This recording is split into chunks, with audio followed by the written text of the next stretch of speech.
May mga kwento na kapag narinig mo, hindi mo na makakalimutan habang buhay. Hindi dahil sa takot lang, kundi dahil sa sakit, sa hiwaga, at sa tanong na, paano kung totoo nga?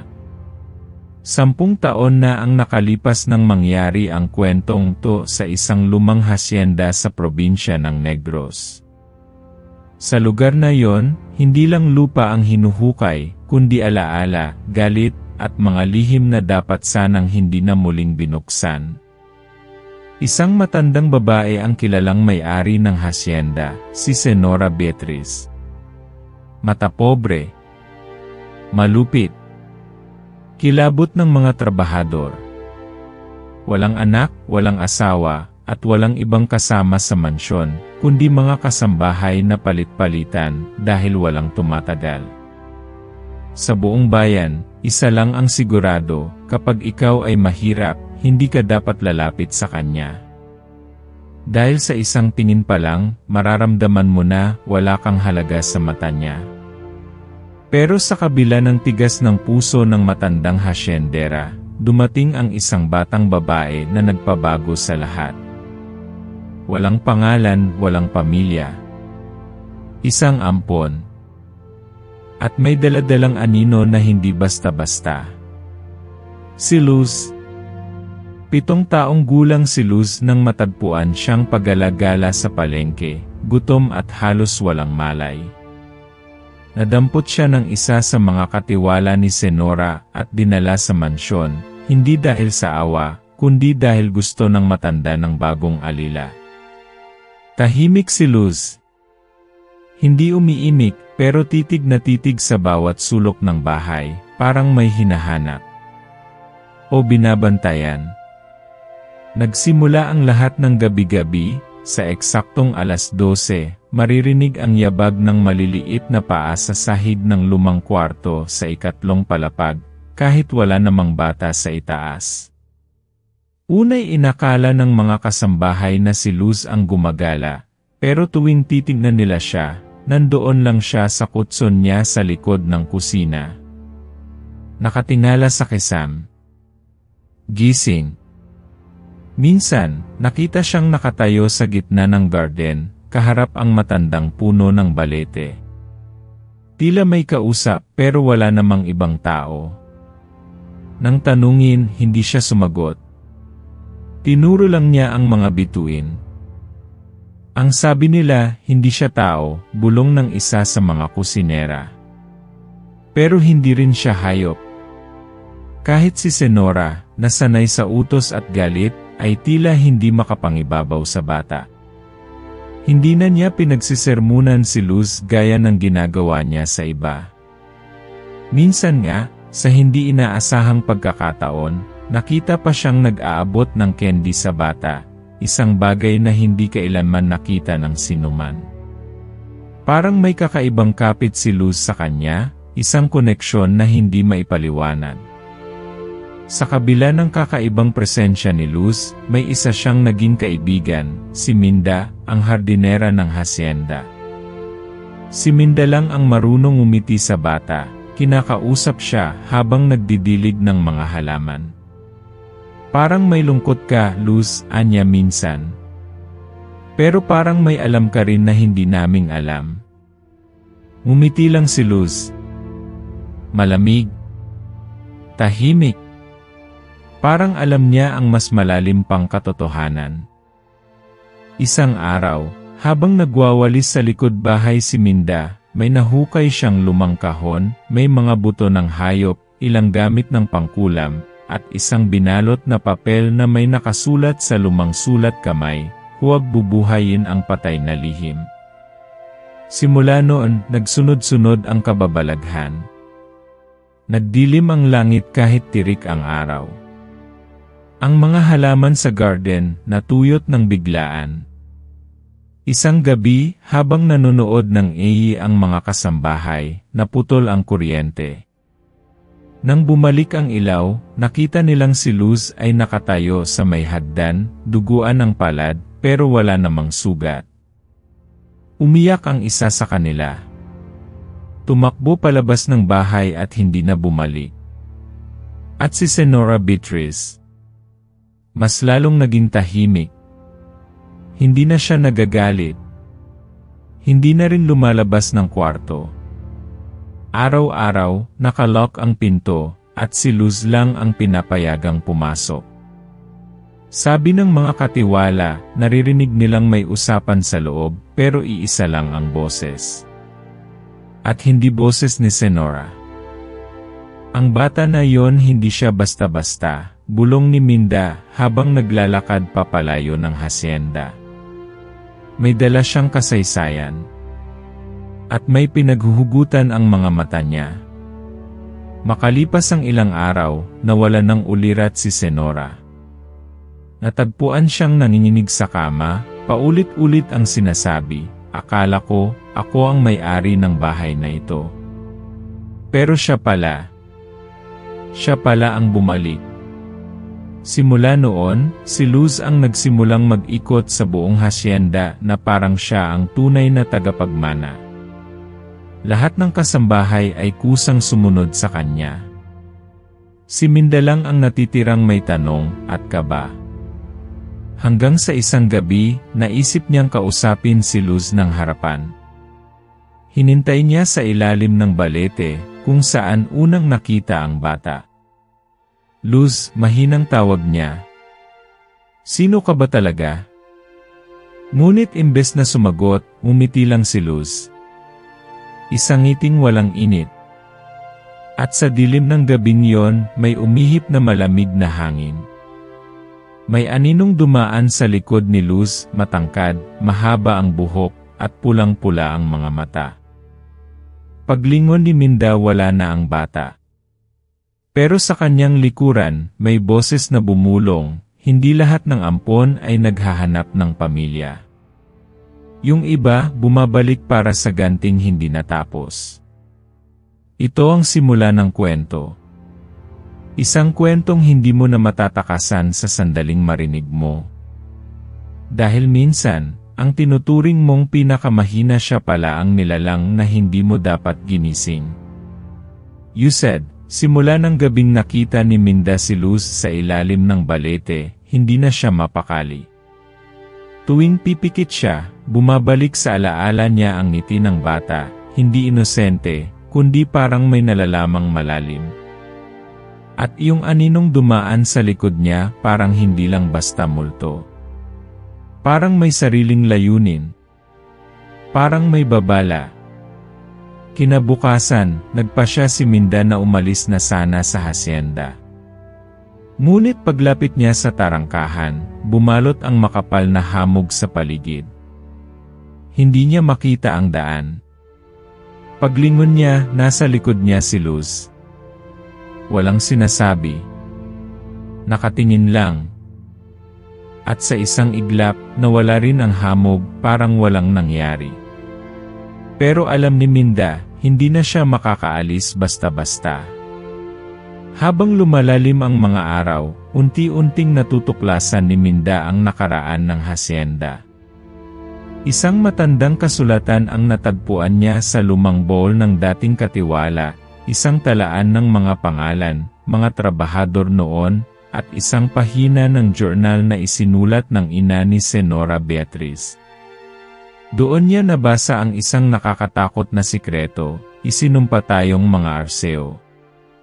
Ang unang anak na babae ng bawat henerasyon ay isisilang ng may kasamang kadiliman. Kung hindi aalagaan, ang dilim ay kakain sa buong angkan. Nanginig si Minda. Hindi lang basta kasamaan si Luz, konektado siya sa kasaysayan ng pamilya. At kung totoo man ang isinumpang lahi, baka si Luz na nga ang kabayaran. Doon niya naalala si Mang Temyong, ang matandang albularyo sa kabilang baryo. Matagal nang hindi lumalabas si Mang Temyong, pero kilala siya noon bilang tagapagtanggol ng mga baryo, laban sa mga nilalang na hindi kayang ilabanan ng dasal lang. Naglakad si Minda ng ilang kilometro, binagtas ang maputik na daan, at sa wakas ay nakarating sa barong-barong ni Mang Temyong. Nakatayo siya sa harap ng bahay, tila inaasahan ang pagdating ni Minda. Ayan na ang anino, anya, habang nag-aabot ng maliit na kahon. Matagal ko nang inaasahan to, anong ibig mong sabihin, Mang Temyong, tanong ni Minda. Ang batang yan, sagot niya, ay hindi simpleng ulila. Dugo siya ng diwata, pero sinira ng sumpa. Ang ama niya, isang syokoy na lumitaw sa baybayin taon na ang nakalilipas. Napangasawa ang anak ni Senora sa pagtatago, at si Luz ang naging bunga. Ngunit nang matuklasan ng matandang hasyendera ang sikreto, pinapatay niya ang sarili niyang anak. Hindi makapaniwala si Minda. Si Senora pinatay ang sarili niyang anak. Tumango ang matanda. At isinumpa ng syokoy ang lahi nila. Kaya't ang bata, bagamat may dugo ng diwata, ay may aninong sumasama sa kanya. Isa siyang tagapamagitan, maaaring iligtas o wasakin ang lahat. Binuksan ni Mang Temyong ang kahon. Sa loob ay isang luma ngunit makinang nakabibe. Ito ang mutya ng dagat. Regalo yan ng ama niya bago siya mawala. Kayang protektahan ng bata kung gagamitin ng taong malinis ang puso. Pero pagbalik ni Minda sa hasyenda, ibang-iba na ang pakiramdam niya. Tahimik ang buong paligid, parang pinipigilan ang hangin. Sa loob ng mansyon, naroon si Luz, nakaupo sa lumang silya ng hasyendera. Wala na si Senora, tuluyan nang nawala, at walang sinuman ang nakakaalam kung saan dinala. May hinahanap siya, bulong ng isa sa mga bagong kasambahay. May mga gabi na tinatawag niya ang pangalan ng isang tao sa dilim. Sa likod ng mata ni Luz may lungkot. May hinagpis na parang hindi kanya. Minsan, habang tulog siya, umiiyak siya sa panaginip. Paulit-ulit na binabanggit ang salitang, "Ina, huwag po."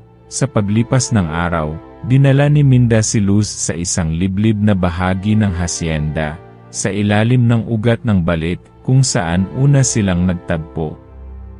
Ipinakita niya ang mutya. Nang hawakan ito ni Luz, bigla siyang nangisay, at sa isang iglap, nagdilim ang langit. Lumitaw ang isang babaeng diwata mula sa ulap. Maputla ang balat, nangingintab ang buhok. "Ako si Alonsina," sabi nito. "Ako ang bantay ng dugong diwata." At siya, tinuro si Luz, ay kalahating anak ng liwanag at dilim. Kung hindi siya sanayin, makakawala ang anino. "Anong anino?" tanong ni Minda. Isang nilalang na isinilang sa galit ng kanyang lola. Isang makapangyarihang aswang na gumising sa sumpa ng lahi.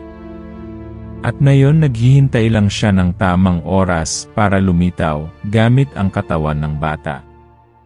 Napasigaw si Minda. Hindi siya gagamitin. Isa siyang bata. Ngunit tumitig lang si Alonsina. Hindi na siya basta bata, Minda. Sa loob niya ay isang digmaan. At kailangan niyang pumili kung siya ay magiging tagapagtanggol o tagapagdala ng wakas. Mula noon, nagsimula na ang pagbabago. Tinuruan ni Alonsina si Luz ng mga dasal, ng galaw ng tubig, at ng kahulugan ng mutya.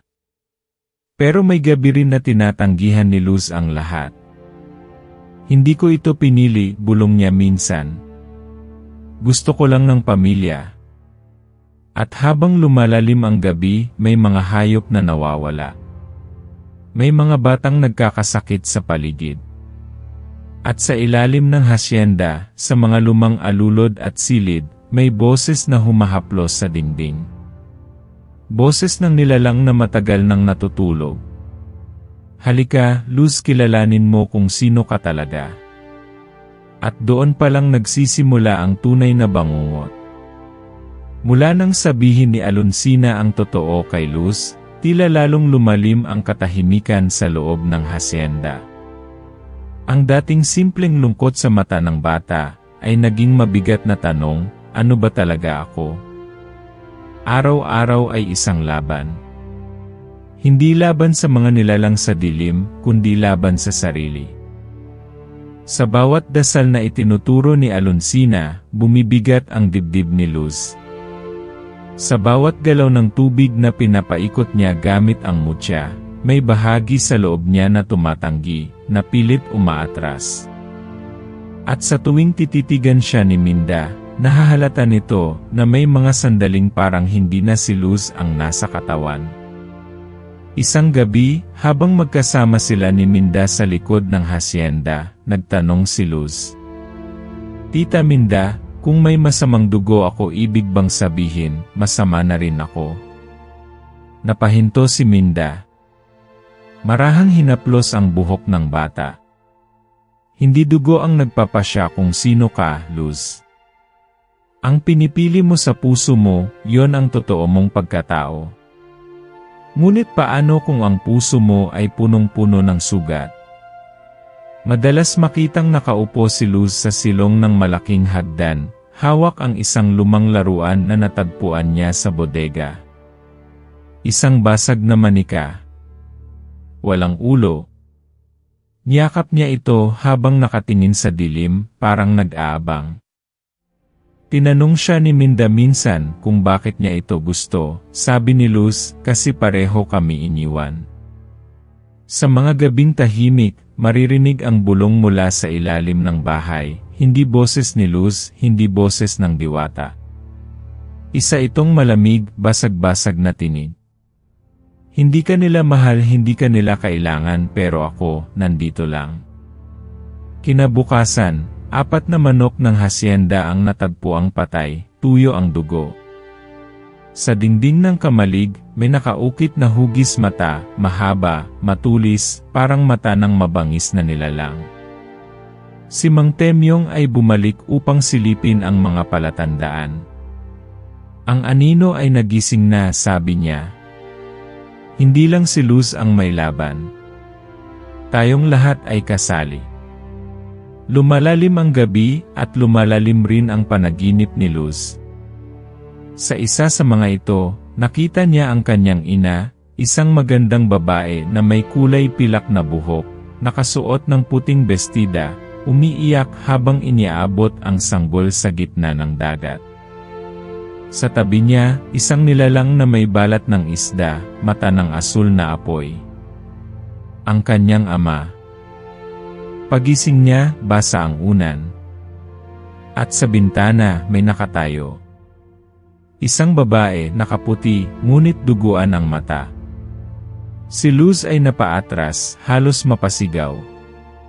Ngunit pagkurap niya, wala na ang babae.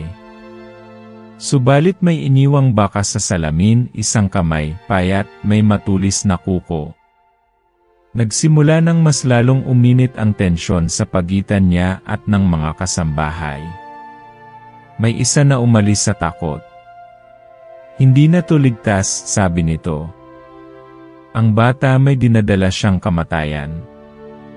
Narinig ito ni Luz. Hindi siya umiyak. Hindi siya nagsalita.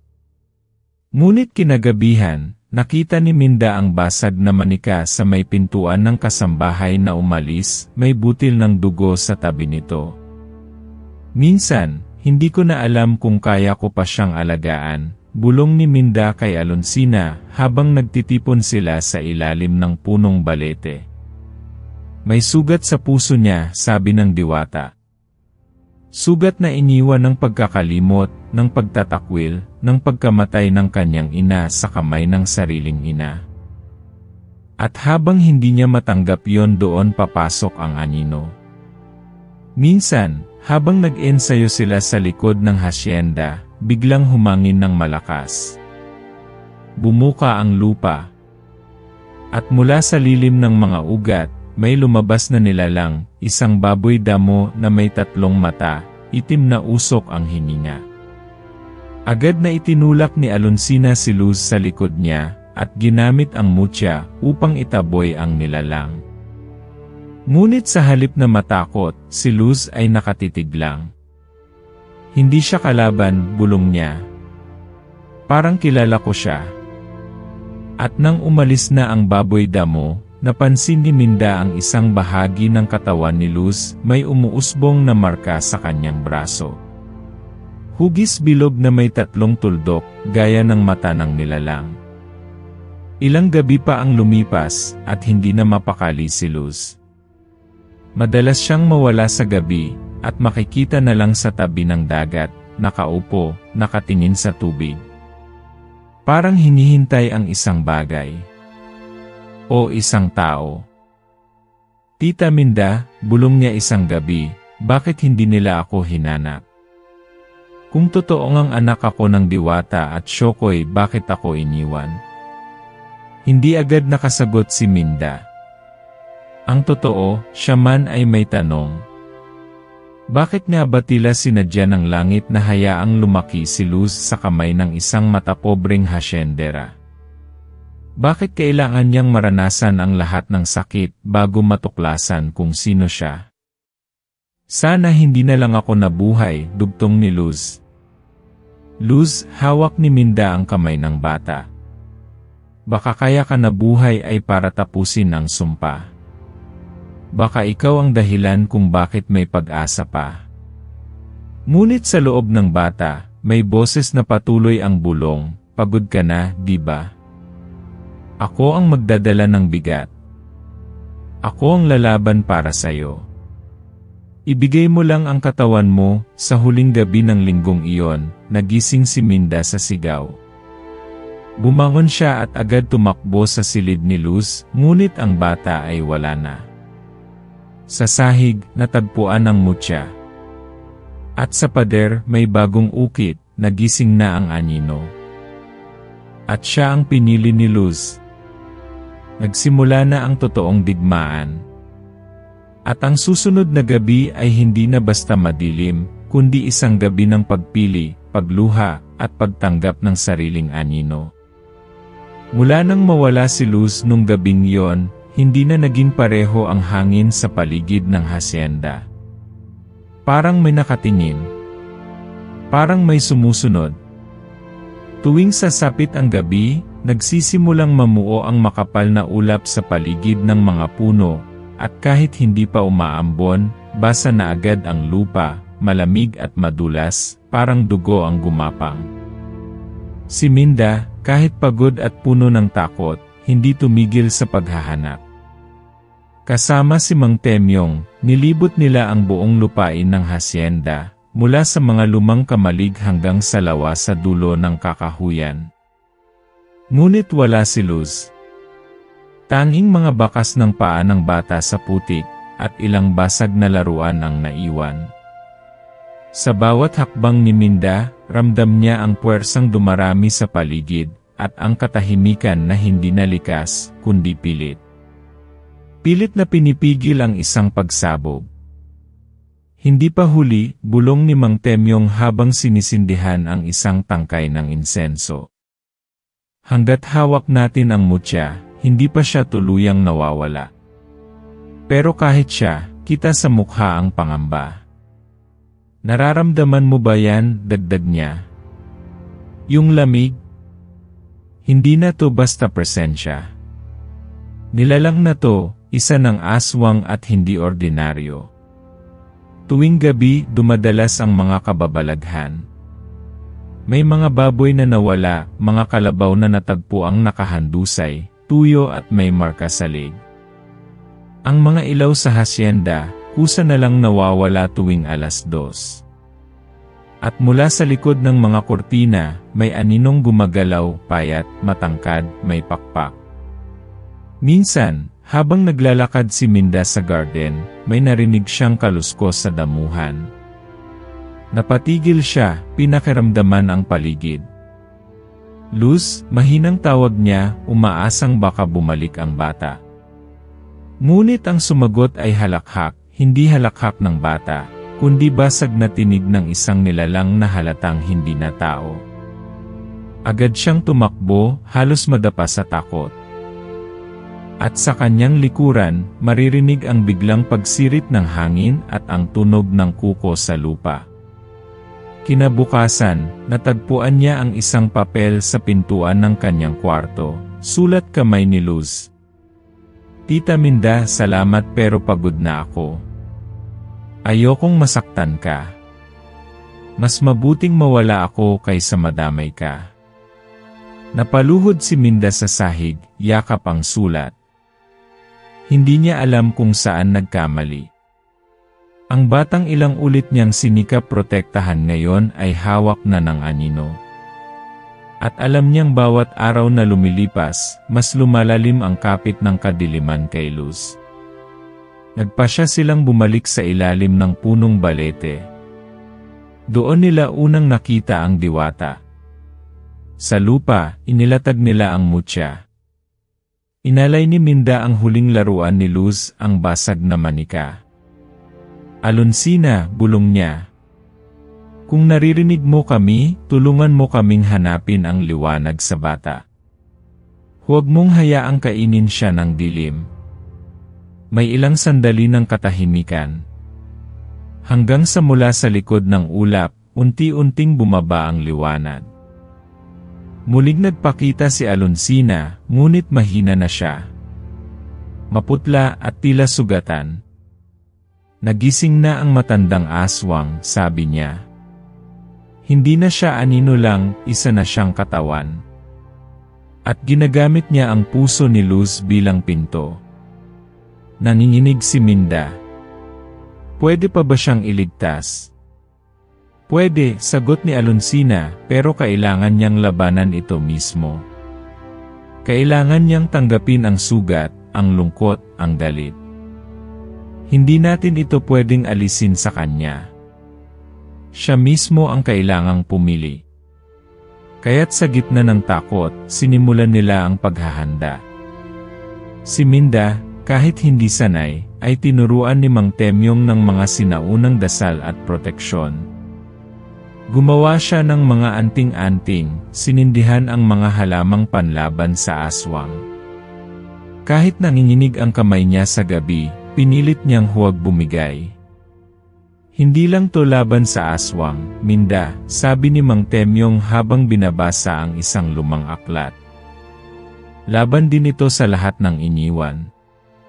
Sa lahat ng nakalimot.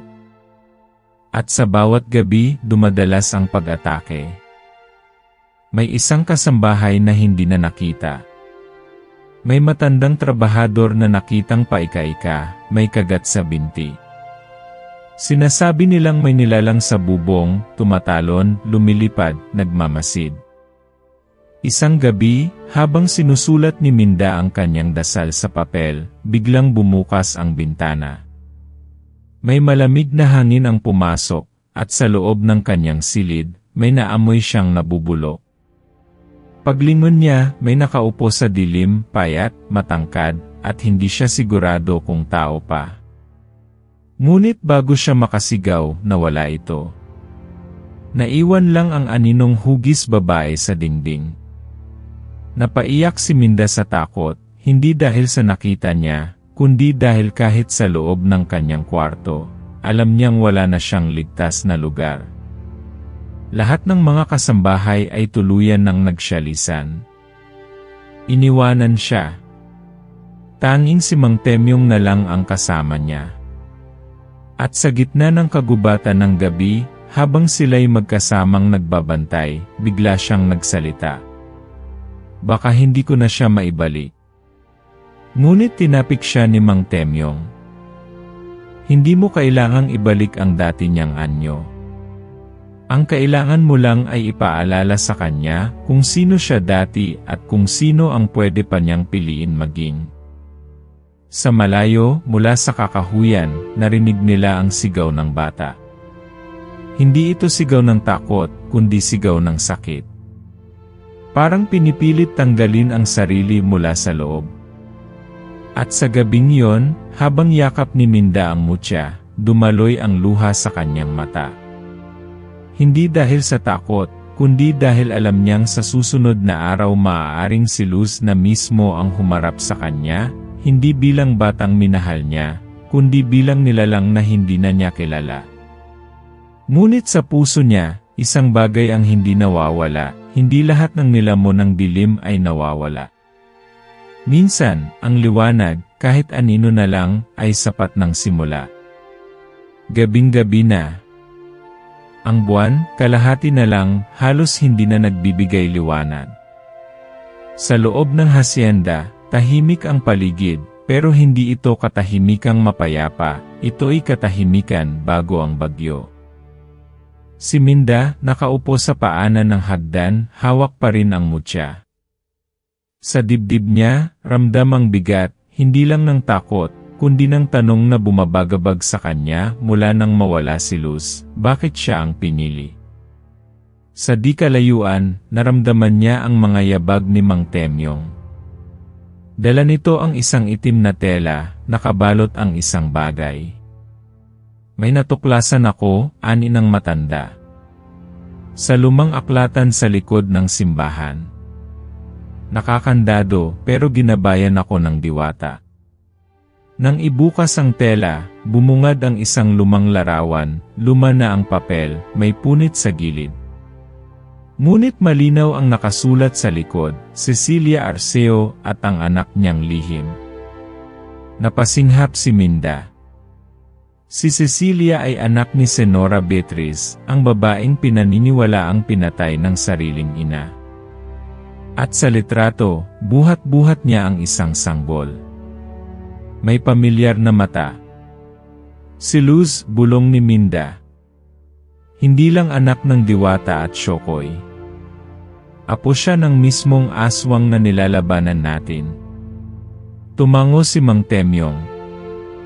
At ang sumpa. Hindi lang yon dahil sa dugo, kundi dahil sa galit. Si Senora, nang matuklasan ang lihim ng anak niya, gumawa ng ritual. Inalay niya ang dugo ng kanyang sariling anak para mapanatili ang lakas ng kanilang angkan. Ngunit ang ritual baliktad ang epekto. Imbes na mapanatili ang kapangyarihan, isinumpa ang buong lahi, at ang sanggol na si Luz ang naging sisidlan. Napaupo si Minda. Napaiyak. Hindi na lang ito tungkol sa pagbabalik kay Luz, anya. Siya mismo ang laman ng sumpa.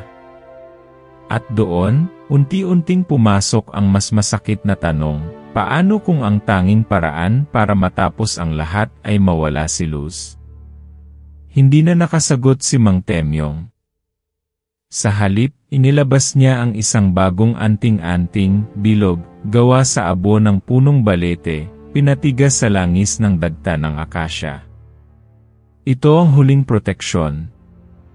Pero kapag dumating ang sandali ng pagpili, ikaw na ang bahala, Minda. Kinabukasan, habang umiikot si Minda sa paligid ng hasyenda, may kakaiba siyang napansin. Sa may likod ng lumatsirang simbahan, may nakatayo. Maliit, payat at may hawak na manika. Si Luz. Tumakbo siya agad, tinawag ang pangalan. Ngunit bago siya makalapit, may humarang sa kanya, si Alonsina. Hindi pa oras, sabi ng diwata. Ano bang nangyayari, sigaw ni Minda. Bakit hindi niyo siya kinukuha? Akala ko tutulungan niyo kami.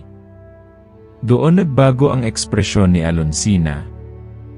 Napalitan ng lungkot. Dahil ako mismo ang may kasalanan, mahinang sabi nito. Ako ang nagsugo sa ama ni Luz upang mahalin ang anak ng tao. Akala ko mapaghihilom ng pagmamahal ang pagitan ng mga mundo. Pero sa halip, nasaktan sila, napasama at ngayon, ang anino ay bunga ng pagkabigo kong protektahan sila. Anong ibig mong sabihin? Tanong ni Minda, nanginginig. Bilang diwata, may kakayahan akong gawing daluyan ng liwanag ang isang nilalang, sagot ni Alonsina. Ginawa ko iyon kay Cecilia pero hindi ko inasahan ang galit ni Beatriz. Pinatay niya ang anak niya habang buo pa ang liwanag. At ang bata si Luz naging daluyan ng parehong liwanag at dilim. Isang tagapagdala, bulong ni Minda. Nang alinman. Kung hindi natin maagapan, dugtong ni Alonsina, ang katawan niya mismo ang magiging pinto ng aswang na isinilang sa kasakiman. At kapag nangyari iyon, hindi lang ang hasyenda ang mawawala. Nang gabing iyon, bumalik si Minda sa kwarto. Doon niya natagpuan si Mang Temyong, tahimik, nakaupo, hawak ang aklat ng mga lumang dasal. Pero may kakaiba. Nakasulat sa pader ng kwarto, ang tunay na taksil ay laging malapit. Nagduda si Minda. Tinignan niya si Mang Temyong. Bakit ka biglang naging abala sa mga ritual? Bakit parang takot ka sa pagbabalik ni Luz? Tahimik si Mang Temyong. Hindi tumingin sa kanya. At nang sa wakas ay magsalita, mababa ang boses niya. Dahil matagal ko nang alam. Anong alam, singhal ni Minda? Na hindi lang si Luz ang kailangan, sagot niya. Kailangan din ang dugo ng taong nagmahal sa kanya, bilang huling selyo. At ikaw yon, Minda. Nanlaki ang mata ni Minda. Ibig mong sabihin, kapag pinagsama ang mutya, ang dugo ni Luz, at ang dugo mo, mabubuo ang ritual para isarado ang pinto ng dilim. Wala nang labasan. Wala nang pasukan. Pero ano, bulalas niya. Pero ikaw ang magiging alay. Nanginig si Minda. Kaya mo akong tinulungan hindi para iligtas si Luz, kundi para gamitin ako. Hindi na sumagot si Mang Temyong. Sa halip, tumayo siya at iniwan ang kwarto. Hindi na alam ni Minda kung kanino pa siya kakampi. Ang diwata may kasalanan. Si Mang Temyong may lihim. At si Luz hindi na niya alam kung si Luz pa ba ang bata, o isang lalagyan na ng nilalang na gustong lumamon sa lahat. Sa labas, muling nag-iba ang langit. Umitim. Bumigat ang hangin. Sa malayo, may apoy na umakyat mula sa kakahuyan. At mula sa lilim, lumitaw ang isang nilalang, katawan ng tao, pakpak ng paniki, at mata ng matandang babae. Narinig ni Minda ang pamilyar na tinig, ako si Beatrice. At ngayon, kukunin ko na ang akin. At mula sa dilim muling lumitaw si Luz. Hindi umiyak. Hindi natatakot. Ngunit ang kanyang mga mata, isa'y mata ng bata. Ang isa, mata ng halimaw. At sa puso ni Minda, isang sigaw ang umalingaw-ngaw, paano kung hindi na siya ang pinaglaban ko? At ang gabi tuluyan ng nilamon ng anino. Chat said, umuulan ng malamig at marahang patak, habang naglalakad si Minda papunta sa gitna ng lumang hasyenda. Basang-basa ang kanyang kasuotan, ngunit hindi iyon ang dahilan ng panginginig ng kanyang katawan.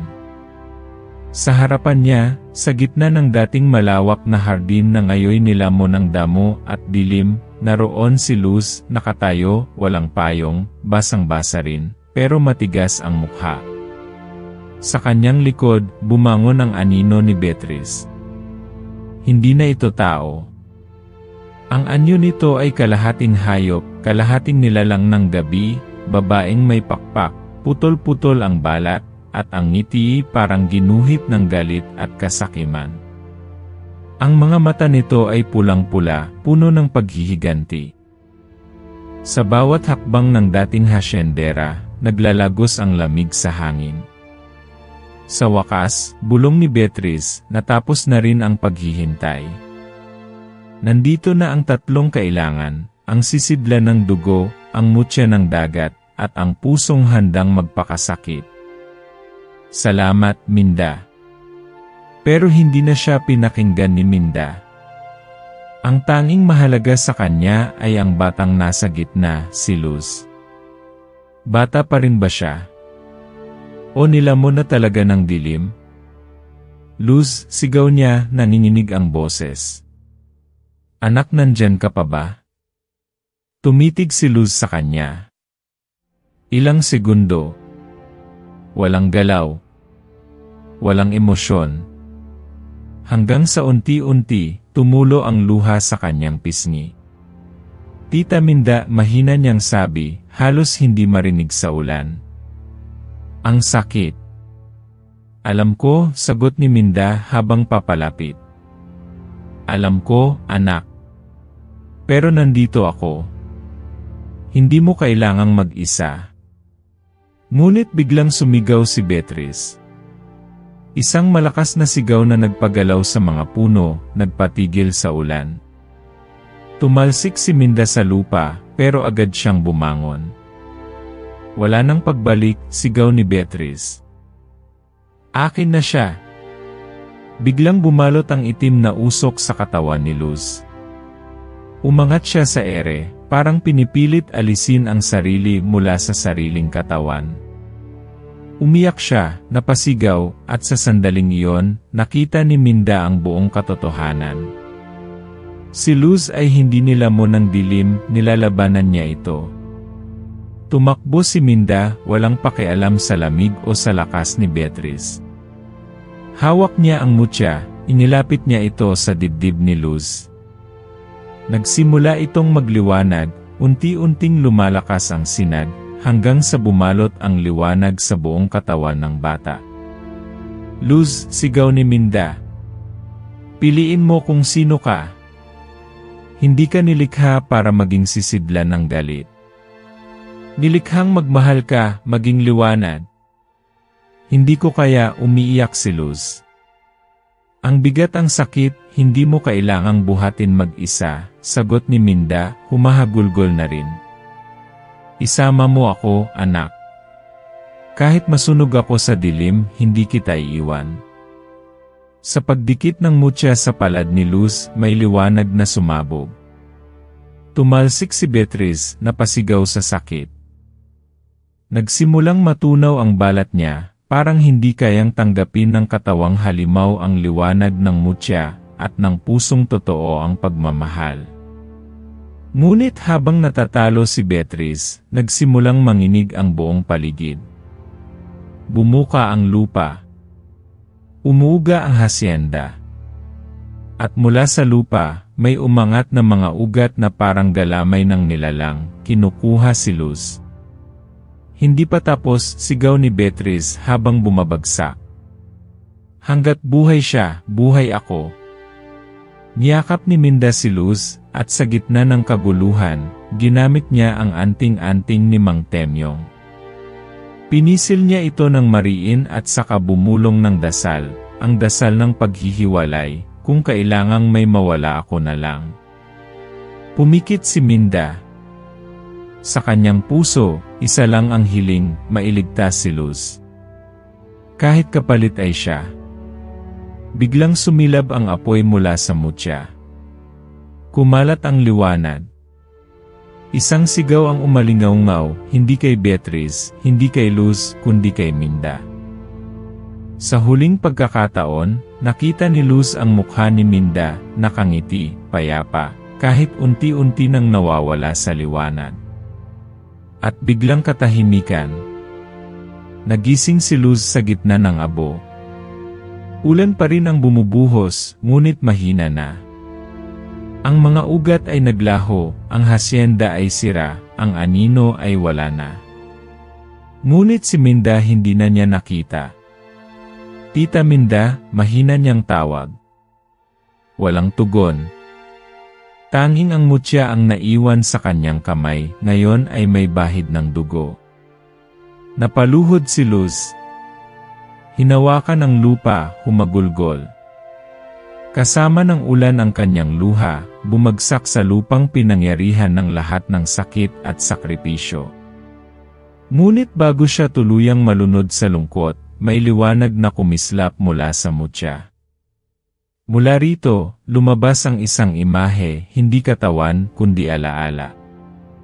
Si Minda, nakatayo sa may baybayin, nakangiti, at sa tabi niya, isang batang si Luz, masaya, walang sugat, walang dilim. Bulong ng hangin, mahal kita. Palaging ako ang pipili sa'yo. At sa sandaling iyon, tumayo si Luz. Hawak ang mutya. Sa kanyang likod, ang guho ng hasyenda. Sa kanyang harapan, ang bagong umagang pinipilit sumikat. Hindi na siya bata. Hindi rin siya nilalang. Siya ngayon ay tagapagdala ng parehong liwanag at anino. At siya ang pumili. Pero sa pinakadulo ng kanyang paningin, sa anino ng gubat may pares ng pulang matang muling kumislap. Dahil ang dilim laging naghihintay. Lumipas ang mga araw, pero nanatili ang katahimikan sa hasyenda. Wala na ang dating tinig ni Senora Beatriz na palaging galit, wala na rin ang mga aninong gumagala sa gabi. Ang hangin ay tila gumaan, hindi dahil nawala ang lahat ng dilim, kundi dahil pinili ni Luz na harapin ito. Naiwan ang guho ng lumang bahay, ang mga basag na bintana, at ang puno ng balete na ngayoy mistulang bantay ng mga alaala. Sa ilalim nito, madalas tumambay si Luz, bitbit ang mutyang iniwan sa kanya ni Minda. Tahimik siya, pero hindi na tulad ng dati. Hindi na takot. Hindi na nagtatago. Bagkus, marunong na siyang makinig sa katahimikan. Minsan, binabalikan niya ang huling sandali nila ni Minda. Ang ngiting niyon, ang boses niyang puno ng pag-unawa. Walang galit. Walang pagtanggi. Tanging pagpili. Si Luz, na minsan ay tinuring na panganib, ay ngayoy naging bantay ng lugar. Tumutulong sa mga taong naliligaw, nagbabantay sa mga bata sa baryo, at tahimik na nagbibigay ng gamot sa mga nagkakasakit, luma, at kakaibang mga halamang natutunan niya mula sa mga turo ni Alonsina at Mang Temyong. Ngunit sa bawat kabutihang ginagawa niya, may tanong pa ring hindi niya matakasan, bakit siya? Bakit si Minda ang kailangang mawala? Isang araw, habang inaayos niya ang mga halamang gamot sa tabi ng sapa, dumating si Mang Temyong. Payat na, mas matanda na rin, pero dala pa rin ang kanyang mga anting-anting sa baywang. Naririnig mo pa ba siya? Tanong niya habang tinitignan si Luz. Tahimik. Tumango si Luz. Sa hangin. Sa panaginip. Minsan sa mutya. Tumango si Mang Temyong. Ganon talaga ang mga taong totoo ang pagmamahal. Hindi sila tuluyang nawawala. Nagiging parte sila ng mga bagay na nagbibigay liwanag. Umupo siya sa tabi ni Luz. Hindi ko siya nabilang sa simula. Akala ko, katulad lang siya ng iba. Pero siya lang ang nakakita sa iyo bilang tao, hindi bilang panganib. Napangiti si Luz. Mahinang ngiti, pero may bigat sa puso. Kaya po ba ako naiwan? Tanong niya. Kasi kailangan kong matutong tumayo mag-isa. Hindi para tumayo mag-isa, sagot ni Mang Temyong. Kundi para ituloy ang laban, hindi ng espada, kundi ng puso. Nagpaalam si Mang Temyong kinabukasan. At sa huling pagkikita nila, iniwan niya si Luz ng isang sulat ni Minda, nakatago pala ito sa lumang kwaderno ng dasal. Binuksan ni Luz iyon sa ilalim ng araw, sa lilim ng balete. Mahal kong Luz, kung binabasa mo to, ibig sabihin pinili mong manatili, kahit masakit, kahit mag-isa. Salamat. Hindi kita sinagip dahil kailangan mo ng tagapagtanggol. Sinamahan kita dahil alam kong kaya mong tumindig. Ikaw na ang bahala sa hasyenda. Pero higit sa lahat, ikaw na rin ang bahala sa sarili mo. Kapag dumating ang panahong maramdaman mong nag-iisa ka, tandaan mong nandito lang ako, hindi bilang katawan, kundi bilang bahagi ng lakas mong mahalin pa rin ang mundo, kahit minsan ay itinakwil ka nito. Pag-ibig ang pinakamalaking lakas, at ikaw mismo ang patunay nito. Minda na paluha si Luz. Mahigpit niyang niyakap ang sulat, saka tumayo, sabay bulong sa hangin, "Salamat, Tita Minda." Pagkatapos ng maraming taon, muling bumalik ang liwanag sa hasyenda. Hindi bilang marangyang tahanan tulad ng dati, kundi bilang lugar na bukas sa mga nawawala. Ginawa ni Luz itong silungan para sa mga batang ulila, mga batang tinanggihan ng mundo, gaya ng kung paanong minsan siyang itinakwil. Isinama niya ang ilang lumang kasambahay na bumalik, at sa tulong ng mga bagong kaibigan, itinayo nila ang isang maliit na bahay sa tabi ng balete. May maliit na altar, mga halamang gamot, at mga laruan para sa mga bata.